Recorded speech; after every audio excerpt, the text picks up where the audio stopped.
श्री गणेशाय नमः। ओम नमो भगवते वासुदेवाय। श्री कार्तिक मातम श्रृंखला में 28वां अध्याय। धर्मदत्त ने पूछा, हे देवगण, जय और विजय ने अपने पूर्व जन्म में ऐसा कौन सा पुण्य किया था जिससे भगवान विष्णु का रूप धारण करके वह उनके द्वारपाल हुए।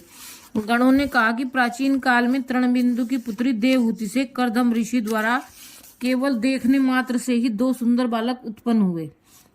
उनमें से बड़े का नाम जय और छोटे का नाम अजय हुआ। बाद में देवहूति के गर्भ से कपिल देव जी भी हुए। जय और अजय दोनों ही भगवान विष्णु के बड़े भक्त और धर्मात्मा थे। दोनों ही नित्य प्रति अष्टाक्षर मंत्र का जाप करते थे और भगवान विष्णु का व्रत करते थे। भगवान भी इन दोनों भाइयों पर अत्यंत प्रसन्न थे और नित्य पूजा के समय इनको दर्शन दिया करते थे।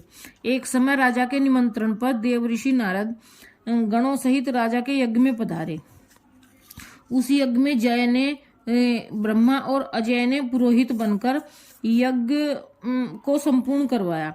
यज्ञ की विधि पूर्वक समाप्ति हुई। मरुत राजा ने जय और अजय को बहुत सा धन दिया।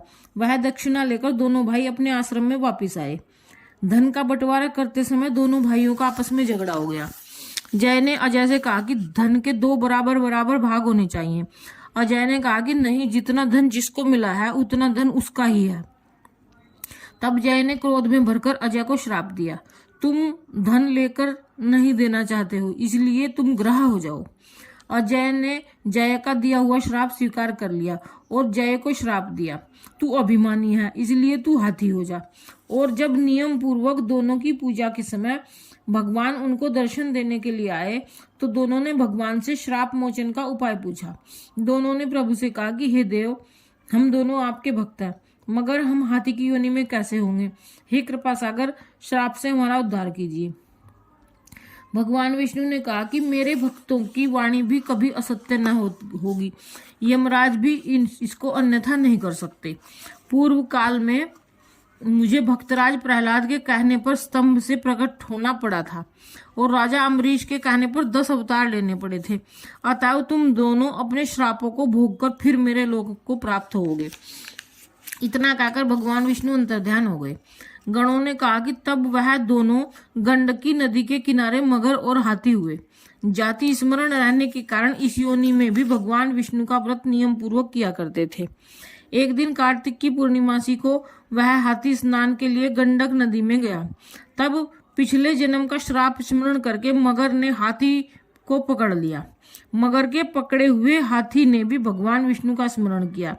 फिर क्या था, तुरंत ही शंख चक्र गदा पद्मधारी भगवान ने अपने सुदर्शन चक्र द्वारा उन दोनों पर मगर हाथी दोनों का उद्धार किया और उन दोनों को अपने जैसा रूप देकर भगवान उन्हें वैकुंठ में ले गए। उसी दिन से उस स्थान का नाम हरिक्षेत्र प्रसिद्ध है। चक्र के आघात से वहां के पत्थरों में भी चिन्ह बने हुए हैं। वह दोनों भी जय और अजय के नाम से आज तक संसार में प्रसिद्ध है। हे विप्र, आपने भगवान विष्णु के द्वारपालों के संबंध में जो प्रश्न किया था उसका विस्तृत उत्तर मैंने दे दिया है। इसलिए हे द्विज, तुम भी ईर्ष्या और देश को त्याग कर नित्य भगवान विष्णु का व्रत करो। जगत के प्रत्येक जीव को समदृष्टि से देखो। तुला, मकर और मेष की संक्रांति में नित्य प्रातः स्नान किया करो। एकादशी व्रत किया करो। तुलसी वन की रक्षा किया करो। गो, ब्राह्मण, वैष्णवों की सेवा के लिए हर समय तैयार रहा करो। व्रत करने वालों को मसूर, कांची, बैंगन के साग का कदापि प्रयोग नहीं करना चाहिए। हे धर्मदत्त, ऐसा करने पर तुम शरीर त्याग के पश्चात हम लोगों के समान गति पाओगे।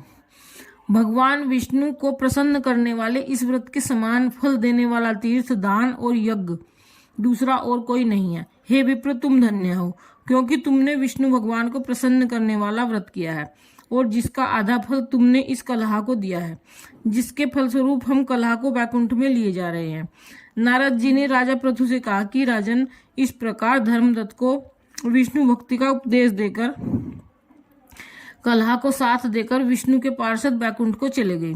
धर्मदत्त भी उनके आदेशानुसार भगवान विष्णु के व्रत में तल्लीन हो गया और फिर जब उसका देहांत हुआ तो अपनी दोनों स्त्रियों के साथ विष्णु लोक को गया। हे राजन, जो कोई भी प्राचीन काल के इस इतिहास को सुनता है और सुनाता है वह अंत में विष्णु लोक को प्राप्त होता है। 28वां अध्याय समाप्त। जय श्री कृष्ण। ओम नमो भगवते वासुदेवाय, ओम नमो भगवते वासुदेवाय, ओम नमो भगवते वासुदेवाय।